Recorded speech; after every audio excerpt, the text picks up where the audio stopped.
আসসালামু আলাইকুম। ফাজিল আমলিয়াত হইতে পড়া হইতেছে। বিসমিল্লাহর ফজিলত ও বরকত। বিসমিল্লাহির রহমানির রহিম। কুরআন কারিমের এক অমূল্য রত্ন বা পাঠকারীকে পৌঁছে দেয় আল্লাহ তাআলার অধিক নিকটে। এতে অনেকের নৈকট্য অর্জিত হয় যা অন্যের আমল দ্বারা সম্ভব নয়।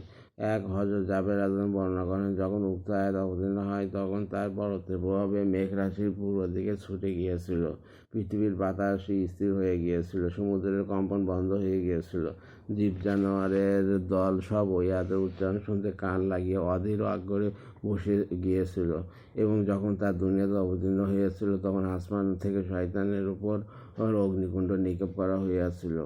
এবং মহান আল্লাহ রাব্বুল আলামিন নিজ বরত্ব ও সুউচ্চ মর্যাদার কসম করে ঘোষণা করিয়াছিলেন, আমার বান্দাদের মধ্যে যে আমার এই নাম নিয়ে কোনো কাজ করবে আমি অবশ্যই তার ওই কাজে ভাবনাহীন বিশাল বরকত দান করব। হযরত আব্দুল্লাহ ইবনে মাসউদ রাদিয়াল্লাহু বর্ণনা করেন, জাহান্নামের 19 জন আযাবের ফেরেশতা রহিয়াছে, আর বিসমিল্লাহর মধ্যে 19টি অক্ষর রহিয়াছে। যে ব্যক্তি এই 19টি অক্ষর সম্বন্ধে বিসমিল্লাহির রহমানির রহিম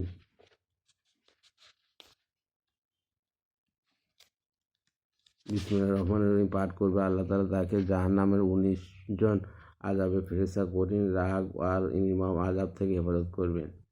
3. যে ব্যক্তি রাতে ঘুমানোর সময় 100 বার পাঠ করবে, আল্লাহ তাআলা তাকে সর্বপ্রকার জিনি, ইনসানি অনিষ্টতা এবং অগ্নির দুর্ঘটনা থেকে হেফাজত করবেন। আল্লাহ হাফেজ।